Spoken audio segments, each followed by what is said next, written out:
क्या इंग्लिश में भी 100 आउट ऑफ 100 आ सकते हैं? ये एक बहुत ही बड़ा सवाल है जो कि बहुत से लोग इसको सोचते हैं कि इसका आंसर होने वाला है कि नहीं, इंग्लिश में हम लोग 100 आउट ऑफ 100 नहीं लेकर आ सकते because it is very difficult. और पता नहीं हम लोग कोई भी आंसर अगर रट करके चले जाएं, कोई भी आंसर इनफ नहीं होता है एग्जामिनर के लिए। एक थियोरिटिकल सब्जेक्ट है, बहुत लिखना पड़ता है, हमेशा पेपर लेंथी आता है, छूट जाता है, अरे बाप रे इतने सारे सवाल, और उनका एक ही जवाब कि इंग्लिश में 100 आउट ऑफ 100 नहीं आ सकते। लेकिन इसी मिथ को बस्ट करते हुए आज मैं आप लोगों के लिए जो सेशन लेकर आई हूं उसमें इसी क्वेश्चन का आंसर करने वाली हूं मैं कि क्या इंग्लिश में 100 आउट ऑफ 100 आ सकते हैं, और इसका जवाब है हाँ, बहुत आसानी से आ सकते हैं। आप इजीली 100 आउट ऑफ 100 इंग्लिश में स्कोर कर सकते हो, बल्कि इतना इजी है कि अगर केवल डेली 1 घंटा भी इंग्लिश पढ़ लोगे तो तुम बहुत ही आसानी से, बहुत ही प्यारे तरीके से पूरे मार्क्स लेकर के आ जाओगे, 100 आउट ऑफ 100 लेकर के आ जाओगे। एक स्टूडेंट का मेरे पास कॉमेंट आया था एक वीडियो के नीचे कि मैम आप प्लीज एक ऐसी स्ट्रैटेजी बताइए जिसमें इंग्लिश को मैं बहुत अच्छे से कवर कर सकूं और मैं 95 प्लस मार्क्स उसमें लेकर आ सकूं। तो यहां पर मैं ना एक ऐसी स्ट्रैटेजी ही लेकर के आई हूं, सारी चीजें आपको बताने वाली हूं, इसको ध्यान जरूर रखना, इस वीडियो को अपने फ्रेंड्स के साथ शेयर करना मत भूलना। तो अब शुरू करते हैं बिना किसी देरी के और बिना कुछ ज्यादा बकबक किए। तो यहां पर एक मैं आपको फंडा बताना चाहती हूं और एक बहुत ही देखो सच्ची बात करेंगे, कोई भी फालतू की ऐसी बातें नहीं बताने वाले जिससे तुम्हारा टाइम वेस्ट हो। और मैं बिल्कुल भी तुम लोगों को ऐसी कोई चीज टिप नहीं देने वाली जो तुम ऑलरेडी जानते थे या तुम बोलोगे अच्छा मैम पढ़ने को कह रही हैं। देखो थियोरिटिकल बातें नहीं, प्रैक्टिकल बात करेंगे जिससे एक्चुअल में तुम्हें अपने एग्जाम में और तुम्हें अपने पेपर में, चाहे फिर तुम्हारा यूनिट टेस्ट हो, इस ट्रिक को और इस तरीके को अपना करके देखना, फिर चाहे प्री बोर्ड्स हो या बोर्ड्स हो, जिस भी क्लास में हो आप बहुत अच्छा स्कोर कर लोगे। तो यहां पर सबसे पहले आपको रियलाइज करने की एक जरूरत है। तो रियलाइजेशन ये है कि बच्चे 100 अगर हम केवल इंग्लिश में लेकर के आना चाह रहे हैं तो मैं कह रही हूं आप ये टारगेट बना करके चलो कि आपको अपने पूरी ओवरऑल परसेंटेज 100 चाहिए।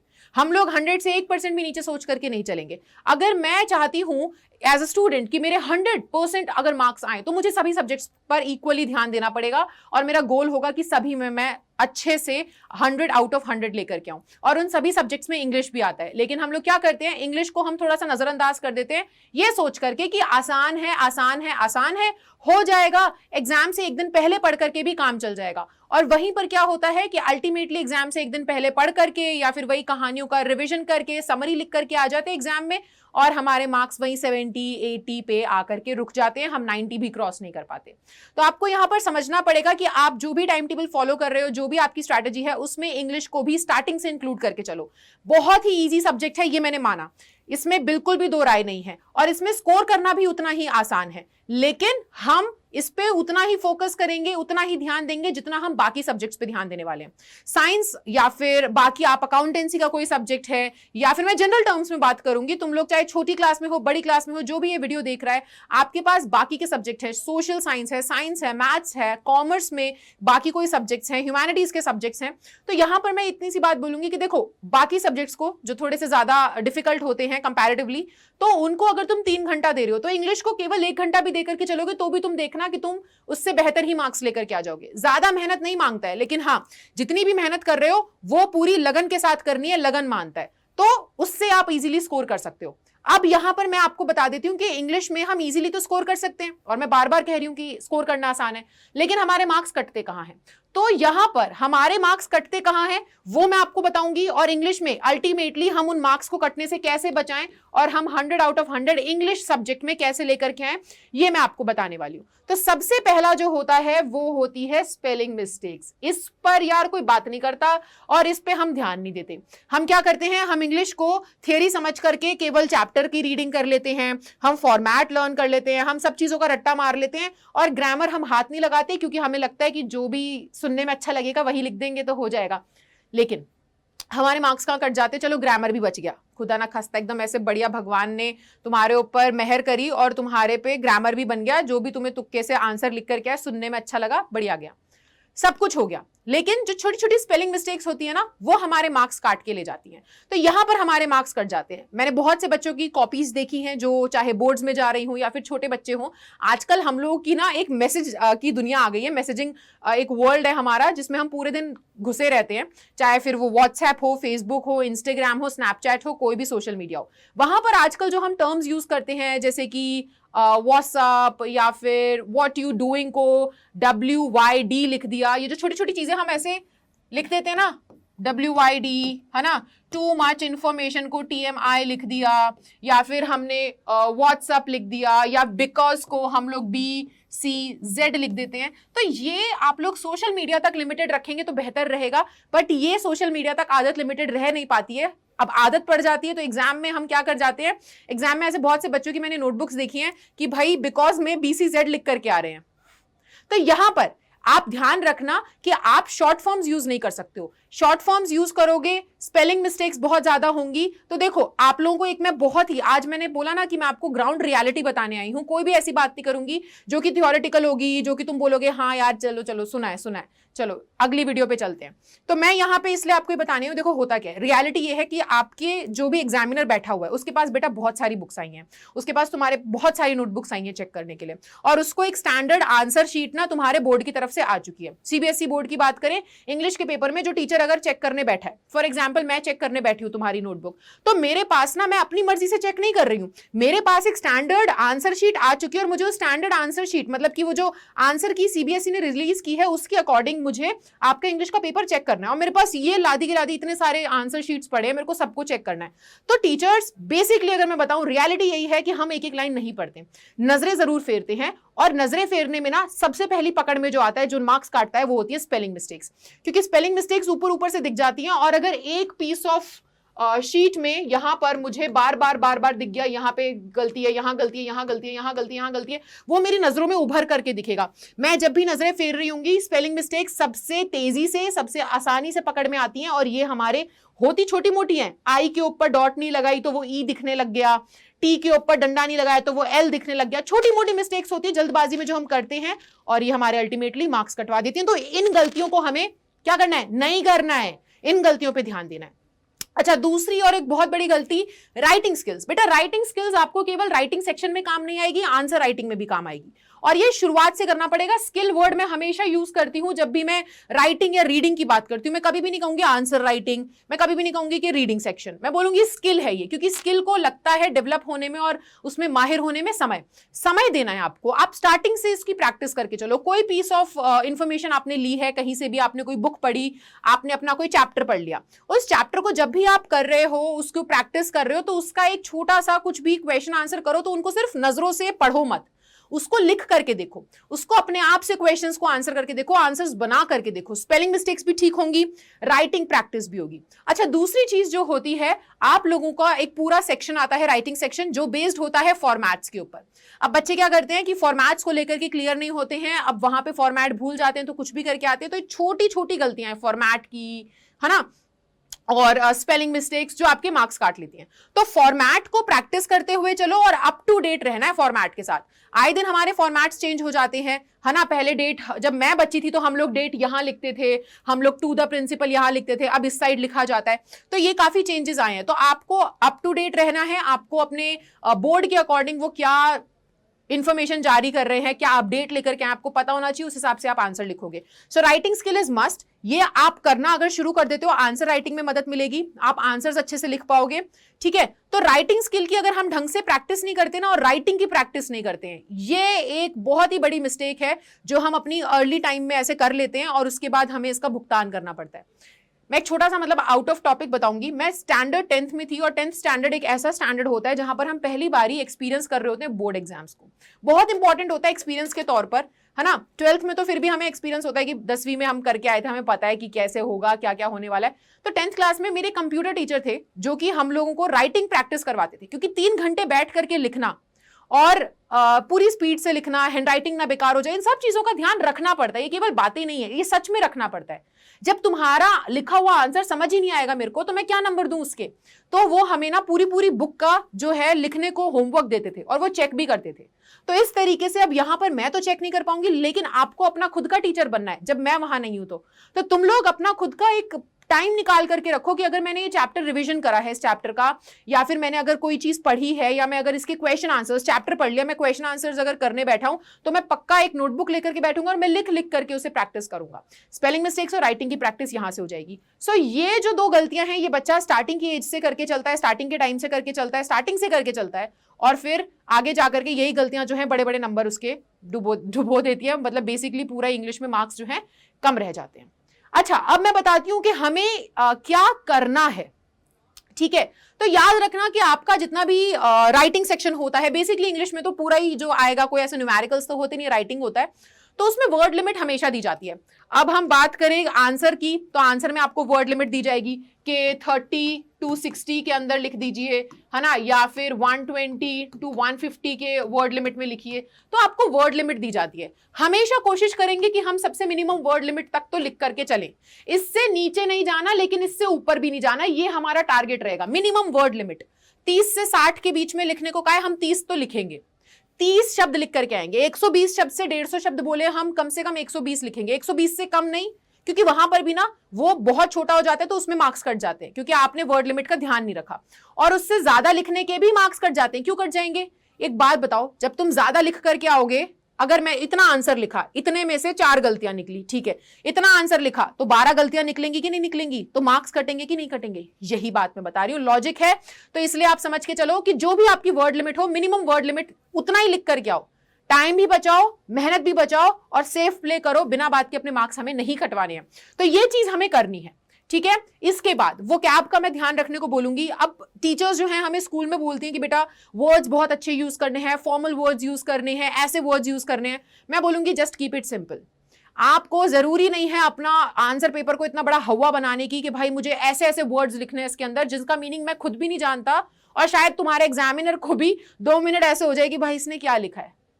ठीक है, तो इतने भारी भरकम वर्ड मत लिखो जिसका मीनिंग तुम खुद लेकर के श्योर नहीं हो, क्योंकि अगर तुम्हें पता ही नहीं है उसका मीनिंग, और हो सकता है उसका मीनिंग कुछ और हो, तो पूरा आंसर का मतलब बदल जाता है। तो आप यहां पर वोकैब, इजी सिंपल वोकैब का इस्तेमाल करो, है ना। आप यहां पर सिंपल वोकैब का इस्तेमाल करो। और अगर अभी स्टार्टिंग की टाइम है हमारे पास, अगर एग्जाम्स हमारे पास दूर हैं, और अगर आपको पता है, अगर आप वीडियो देख रहे हो एग्जाम से कुछ टाइम पहले, तो मैं यही एडवाइस दूंगी कि आप लोगों को कैसे करना है, आप लोगों को अपना आंसर सिंपल और एक्यूरेट रखना है। लेकिन अगर आप अभी काफी टाइम है एग्जाम्स में, तो आप वोकैब की प्रैक्टिस करते रहो, बेशक वोकैब को इंक्रीज करो, लेकिन एग्जाम में वही लिखना जिसका मतलब पता हो। आंसर एक्यूरेट रहेगा, मार्क्स नहीं कटेंगे। तो हमें ये करना है, कभी भी हमें अपनी औकात से ज्यादा का वो नहीं करना चाहिए, ठीक है। जितना आता नहीं है उससे ज्यादा ज्ञान बखेर रहे हैं तो वो क्या होगा, बिखर जाएगा लास्ट में, ठीक है। तो वोकैब का ध्यान रखना है हमको। ओके, यहां पर मैं बोलूंगी एक और चीज कि आप लोगों को ना, जैसे मैंने बताया कि आपकी टीचर्स के पास बहुत सारी शीट्स आती है चेक करने के लिए, तो आप लोग एक चीज करो जो कि मैंने देखा है कि टॉपर्स की जो आंसर शीट होती है उसमें देखने को मिलती है, लेकिन कोई एवरेज स्टूडेंट या बिलो एवरेज स्टूडेंट की आंसर शीट में कभी देखने को नहीं मिलती। बट अब से हमें करना है, हम लोगों को, देखो उस टीचर के पास बहुत सारी आंसर शीट है, हम उसका काम आसान करेंगे। हम उसका काम कैसे आसान करेंगे, हम उसे सीधा मुद्दे पे लाएंगे। ऐसा ना हो कि वो हमारी आंसर शीट देख करके फ्रस्ट्रेट हो जाए। और ये सच है, ये सच कोई बताता नहीं है, टीचर्स भी इजीली नहीं बोलती हैं, लेकिन मैं सीरियसली बता रही हूँ, ये सच है कि टीचर्स जब फ्रस्ट्रेट हो जाती है ना तो नंबर काट देती है, ठीक है। अब तुम पूछोगे आपने भी ऐसा किया है, तो this is a big secret. लेकिन क्या होता है कि आप लोगों को उनके दिमाग के साथ खेलना नहीं है, उनके लिए काम आसान बनाना है। आप अगर अपना इतना बड़ा आंसर लिख करके आ रहे हो, लॉन्ग आंसर में आपने 8 लाइनों का आंसर लिखा है, और 8 लाइनों में टीचर परेशान हो रहा है कि इसने मेन आंसर कहां लिखा, क्योंकि टीचर के पास ऑलरेडी आप क्या आ चुका है, टीचर के पास ऑलरेडी आंसर की आ चुकी है, और उस आंसर की में उसके पास कीवर्ड्स हैं कि अगर इस बच्चे ने इस मुद्दे के बारे में बात करी है लॉन्ग आंसर में, तो उसे मार्क्स मिलने चाहिए। अब टीचर को अगर तुमने मुश्किल में डाल दिया कि वो ढूंढ रहा है बैठ के कि इसने मुद्दे की बात करी है नहीं करी है, ये पॉइंट्स लिखे हैं नहीं लिखे हैं, वो फ्रस्ट्रेट हो रहा है, वो कहेगा अरे यार भाड़ में जाने दो, 4 लाइन चेक करेगा, बाकी की 4 लाइन चेक भी नहीं करेगा, आधे नंबर देगा और आगे बढ़ेगा। और हो सकता है तुमने बाकी की 4 लाइन में ही आंसर लिखा था। तो ये क्या करना है, हमें हमारे मेन वर्ड्स को, हमारे की वर्ड्स को, हमारे की फ्रेजेस को हाईलाइट करना है। हाईलाइटर लेकर के जाएं क्या एग्जाम में? जरूरी नहीं है, बिल्कुल भी जरूरी नहीं है। पेंसिल भी लेकर के जा सकते हो, पेंसिल नहीं है पेन से अंडरलाइन मार दो। जो भी कीवर्ड्स हैं, जो भी आपके आंसर का मेन मुद्दा है अकॉर्डिंग टू यू, उसको आप लोग हाईलाइट करके आ जाओ, अंडरलाइन करके आ जाओ, ठीक है। उसे थोड़ा सा बोल्ड कर दो, बस उसे हाईलाइट करके आओ। This will make the work of your examiner much more easier. वो आपके आंसर में करेक्ट आंसर को जल्दी स्पॉट कर पाएंगे और आपको सही आपके आंसर के अकॉर्डिंगली मार्क्स दिलवाने में भी मदद करेगा। तो ये कुछ चीजें हमें करके चलनी है और बाकी चीजें हमें गलतियां अवॉइड करनी है। आई होप ये चीज आप समझ रहे होंगे। और ये केवल सुनने के लिए नहीं है, ये हमें प्रैक्टिस भी करना है। और प्रैक्टिस चाहे हमारे सामने यूनिट टेस्ट आ रहा है, चाहे हमारे सामने हाफ ईयरली आ रहा है, एनुअल एग्जाम आ रहा है, जैसा भी एग्जाम आ रहा है, जो भी एग्जाम आ रहा है, हम स्टार्टिंग से अगर इसको आदत बना करके चलेंगे तभी हम आगे जाकर के परफेक्शन पे जा पाएंगे। तो ये हमें आदत लेकर के आनी है। दूसरा है सेक्शंस। अब हमें क्या करना है, हमें ध्यान रखना है हमारे सेक्शंस का। सेक्शन ए होता है, सेक्शन बी होता है, सेक्शन सी, है ना, जिसके अंदर ग्रामर, रीडिंग, राइटिंग, लिटरेचर सब आता है। अब बच्चे क्या करते हैं, एक ही नोटबुक के अंदर घुचड़ मुचड़ एकदम हौच पौच बना देते हैं। यहां से चालू किया सेक्शन नंबर ए, आंसर लिखे 2-4, फिर यहीं से चालू कर दिया सेक्शन नंबर बी, आंसर लिखा और दूसरी शीट पे लिखना चालू कर दिया। तो यहां पे मैं बोलूंगी कि प्लीज आप अपनी नोटबुक को थोड़ा नीट एंड टाइडी बनाओ। जैसे कि मैंने कहा, एग्जामिनर का काम ही आसान कर दो कि वो परेशान ही ना हो, वो खुश हो जाए कि अरे इसने मेरा काम आसान कर दिया, देखो सब कुछ इसने बराबर अच्छे तरीके से लिखा है। तो अगर आप सबसे पहले किसी पेपर पे सेक्शन ए स्टार्ट कर रहे हो, तो आप हमेशा सेक्शन जो दूसरा शुरू करने वाले हो वो फ्रेश शीट पे शुरू करिएगा। किस पे शुरू करेंगे हम, फ्रेश पीस ऑफ शीट पर शुरू करेंगे। सेक्शन ए अगर मैंने यहां लिखा है और अगर गैप भी बच गया कि मैम यहां तो नीचे गैप बच गया था, क्या करूं, तो कोई दिक्कत नहीं है, उसे गैप को रहने दो वहां पर। अगला आंसर सेक्शन बी का अगली शीट से शुरू करो और वहां पे लिखो, और सेक्शन सी फिर अगली शीट से। तो ये थोड़ा सा आपके काम को, आपके आंसर्स को ऑर्गेनाइज्ड बनाएगा, आपकी आंसर शीट को ऑर्गेनाइज्ड, नीट बनाएगा, टाइडी बनाएगा और बेहतर प्रेजेंटेशन होगी। And English is all about your presentation. आपके थॉट्स की प्रेजेंटेशन दिखती है आपके आंसर्स से। रटी हुई हो, कैसी भी हो, बट आपने क्या समझा, आपने कैसे चैप्टर को समझा है, कितना समझ में आया है, आप जो लिख रहे हो उसको कैसे पेश कर रहे हो, उससे हमें समझ में आता है और उसी का टेस्ट है। तो आपको ये चीज समझनी होगी। तो सेक्शंस आपको डिवाइड करके चलने हैं, इतना याद रखो। अब मैं एक और यहाँ पे प्रो टिप देना चाहूंगी कि एक होता है रफ शीट। रफ शीट आप प्लीज केवल मैथ्स के एग्जाम में या अपने प्रैक्टिकल साइंस के एग्जाम में, अकाउंटेंसी के एग्जाम में ही यूज मत करो। रफ शीट आप यूज कर सकते हो अपने इंग्लिश के एग्जाम में भी। अब तुम पूछोगे कि इसका क्या फायदा है, तो ये मैं बता रही हूँ। शायद ये तुम्हें आज तक किसी ने, तुम्हारी खुद की स्कूल या कहीं पे भी तुम ट्यूशन ले रहे हो या यूट्यूब पे शायद किसी भी टीचर ने नहीं बताया होगा, बट मैं यहाँ पे ये चीज बोल रही हूँ कि रफ शीट इंग्लिश में काम आती है। कैसे काम आती है, तुम लोग को 15 मिनट मिलते होंगे अपना क्वेश्चन पेपर पढ़ने के। हमारे दिमाग में ये ह्यूमन प्रोसेस है कि जब हम सवाल देखते हैं तो कुछ आइडियाज आने लग जाते हैं। अब वो आइडियाज कैसे आते हैं, वो आइडियाज ना एकदम ऐसे समंदर सा आ जाता है, एक वेव आ जाती है, लहर, और वो लहर एकदम टूट पड़ती है दिमाग में। एक क्वेश्चन देखा और बहुत सारे आइडियाज आ गए, हमें एस्से लिखने को आ गया, और एस्से देख करके हमारे टॉपिक में, हमारे दिमाग में टॉपिक से रिलेटेड बहुत सारे आइडियाज आ गए, ये भी लिख सकता हूँ, ये भी लिख सकता हूँ, ये भी लिख सकता हूँ। और फिर क्या होता है, हम उस आइडिया के, आते तो हैं आइडियाज, हम अगले क्वेश्चन पे जाते हैं, उसको लेकर के आइडियाज आते हैं, अगले क्वेश्चन पे जाते हैं, उसको लेकर के आइडियाज आते हैं। बट जब हम असलियत में 15 मिनट के बाद लिखना शुरू करते हैं, वो आइडियाज जितनी जल्दी आते हैं चले भी जाते हैं, फिर हम बैठे रहते हैं कि क्या दिमाग में आया था, वो पॉइंट मैं भूल गया। तो रफ शीट आपको कैसे हेल्प करेगी, रफ शीट आपको ऐसे हेल्प करेगी कि जैसे जैसे आपके दिमाग में कोई आइडिया आए, आप हल्का सा उसके बारे में कुछ लिख लो। हाँ, आपके टीचर्स जो है वो बोलेंगे कि अरे नहीं, तुमने ऐसे 15 मिनट में रीडिंग टाइम है, लिख क्यों रहे हो। तो आप कोशिश करना कि आप अपने क्वेश्चन पेपर को पढ़ो तो इस तरीके से मैनेज करके चलो कि आप अपनी रफ शीट पे पॉइंट्स लिख सको। पॉइंट्स लिखने के बाद आपको हेल्प कैसे करेगी आपकी रफ शीट, आपकी रफ शीट में आपने जितने भी दिमाग में आते चले गए पॉइंट्स, उनको लिख लिया। अब एक तो आप भूलोगे नहीं उन पॉइंट्स को, अपने आंसर्स में लिख पाओगे। दूसरी चीज, आपका आंसर हो या आपका राइटिंग सेक्शन हो, उसकी कुछ पोर्शंस होते हैं, जैसे कि इंट्रोडक्शन पार्ट, जैसे कि detail part and conclusion part.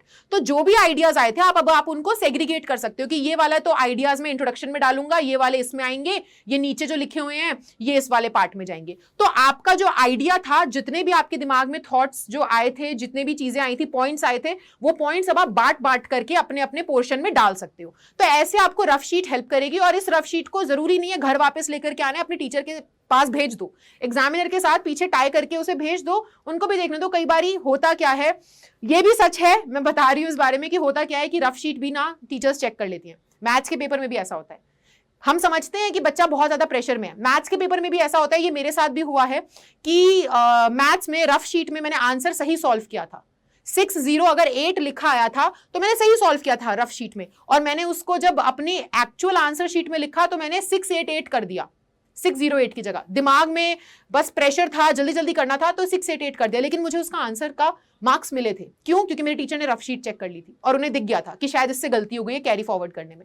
तो ये होता है, और ये ह्यूमन एरर है, इसको इतना तो हम जाने देंगे, इसके लिए इतना ज्यादा नहीं होता है, ठीक है, कि मार्क्स ही कट जाएंगे पूरे। तो रफ शीट को ऐड करना, रफ शीट में आपके जो पॉइंट्स हैं, जो आइडियाज हैं, टीचर हो सकता है वहां पे तुम्हारे आइडियाज को देख करके और थोड़ा सा इंप्रेस हो जाए और वो मार्क्स दे दे।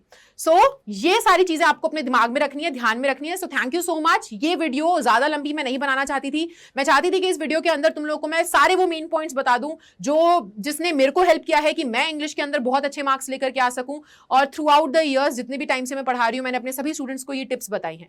तो अब तुम्हारी बारी थी, ये टिप्स अब तुम्हारे पास हैं, इसको शेयर करो अपने बाकी सभी दोस्तों के साथ, अपने सभी जानने वालों के साथ, और उनको भी बताओ कि इंग्लिश में 100 आउट ऑफ 100 लाना बहुत आसान है।